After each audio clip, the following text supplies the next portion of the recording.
Hello students, I am Mrs. L. Karthiyayani, Assistant Professor, PG and Research Department of English, Palniyadavar Arts College for Women, Palani.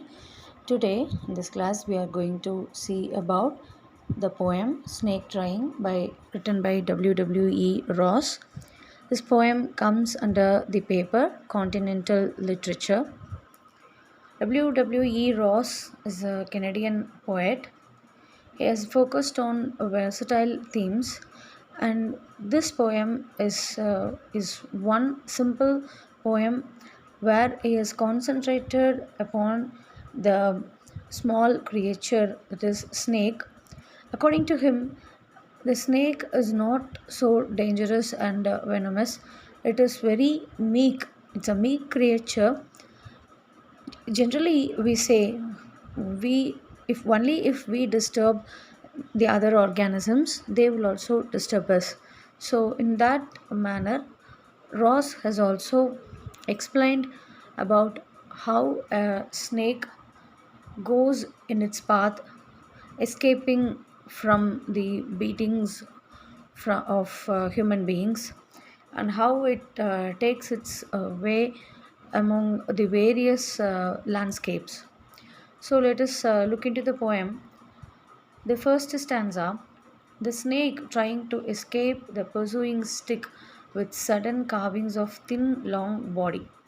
So, generally, what we do is if we see a snake, we suddenly search for a stick to beat it, and we take up a decision that I should kill this snake immediately. So, this is what we do in general. So the same thing the poet has also focused upon is the snake is trying to escape the pursuing stick. Pursuing means following. So a stick is following it to hit it and make the snake die. So the snake tries to make its escape from the beatings of the stick. So how it moves, Ross then describes about the moves of his body with sudden curvings of thin, long body. So it is a very sleek creature. It's very thin, and it makes very fine gestures while it make moves and on the land. So, with the sudden curvings of his thin and long body, most of the snakes are very long. So, there are variety of snakes, and particularly in India, we could see variety versatile snakes with various physical features. And one myth among the Indians is that snake is worshipped as a god also. So we worship a snake as a god, and even if we beat it purposefully, it is intentionally or unintentionally. After its death, we pour some milk and turmeric powder or something like that, and we pray for its salvation. And we also pray that this curse should not harm our family. So we consider the snake as a god, and we treat it as a godly creature. And very first thing what we do is we all get afraid of snake. So at once, if we see a snake, the very first thing comes to our mind is we should beat it, and it should die soon. But before that, we don't have that much enough courage to face the snake because we are afraid of its venomous tongue. So with its bite, well, at once, if a snake bites, the poison runs to our head via our blood, and the creature naturally dies, whatever creature it is. So in to all the creatures of this ecosystem, snake is considered somewhat a hazardous creature only.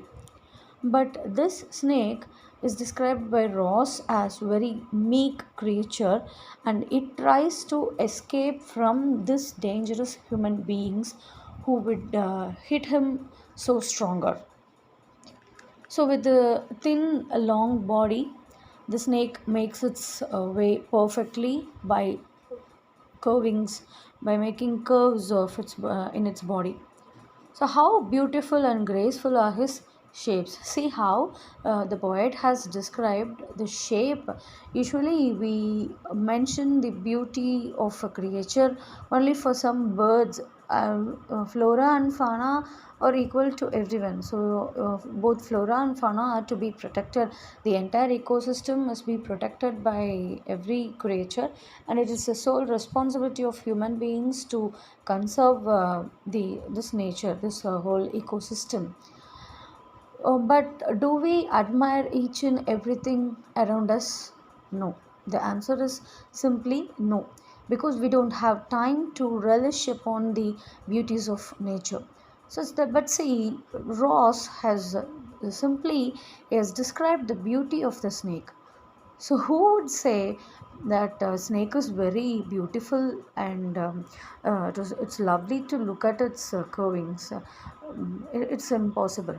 But the poet Ross has described the movement of the snake as graceful curvings the snake takes, and the shapes while it moves.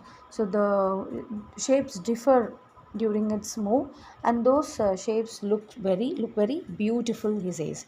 So this is the first stanza, and coming to the second stanza, he glides through the water away from the stroke. So where do the snakes go? Okay, it crosses some grasslands or some soil or something. It crosses away the landscape, and then it moves on to the next source, water bodies. So it moves. We can see many snakes live in water also. Some ponds, or rivers, or even in dams. We could see the when the water is stagnant for long days and months, we could see some insects or some kinds of snakes even dwelling in it. Okay, now the snake slowly moves from one place, and it enters into the water. It is escaped narrowly from the stroke of the stick.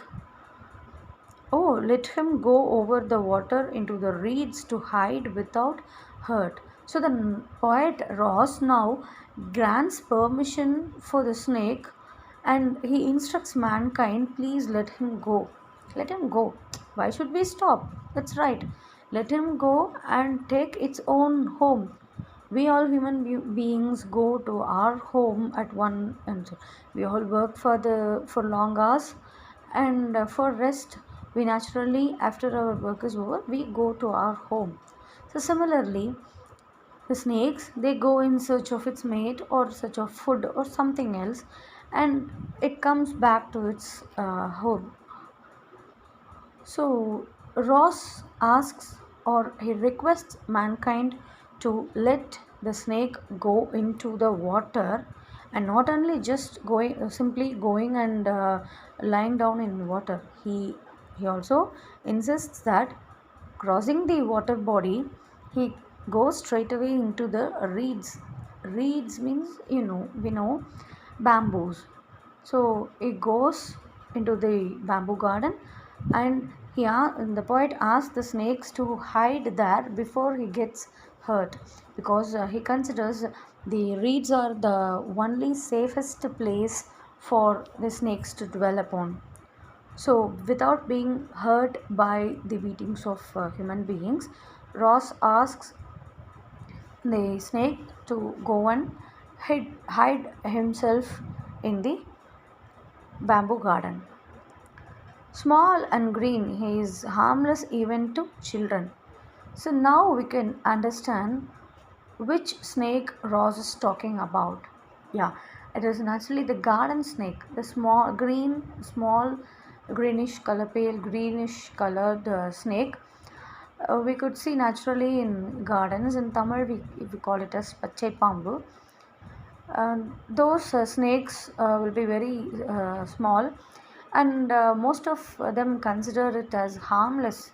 Even if it bites, there is no harm, there is no poison. But we couldn't consider all snakes as equal, and we shouldn't trust it that whether it will bite us or not. We should not go deeply into that analysis. So what Ross says is it is very small and it is just green. So we can assume that he has seen that particular snake at the time of writing.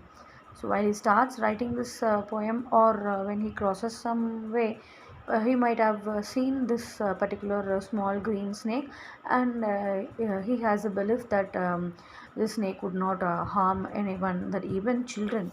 So that is what he is mentioning. Even the snake would never harm even children. Okay, so on that basis, he might have written this poem. Okay, so coming to the third stanza. Along the sand he lay until observed and chased away, and now he vanishes in the ripples among the green slim reeds. So along the sand, so while he is seen amongst the grass and in the fields, he is lying in the sand silently and without disturbing anybody, and even sometimes unnoticed. So along the sand he lays until observed, until we observe that there is a snake lying here, and we make we are being cautious.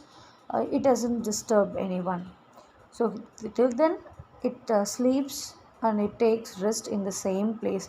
But at once any sound, if any sound is heard, he will immediately run away and he vanishes in the ripples. So I'm chased away. When it is chased, he takes a quick march and he vanishes in the ripples among the green slim reeds. Ripples means the small circles that is formed while something is dropped into the water. You can see when we have a tub full of water and we place our finger or something, we put anything into that water, small ripples, circle like structure is formed in the water bodies. And sometimes we would have gone to the ponds or river, something like that, and in the banks we would stay, and we will throw a stone into the river or the pond, and the place where we have thrown that stone, that takes small circles, and that is called as a ripple. So by the movement of the snake, that is by entering into the water, wherever the snake moves, small ripples are formed in the water bodies, and at last, at one point, it completely disappears from our eyesight, and that is it goes into the bamboo garden, and that is, we can call it as its home, and it starts staying in the slim green reeds, and it becomes one with Mother Nature. So this is what Ross has explained in the poem.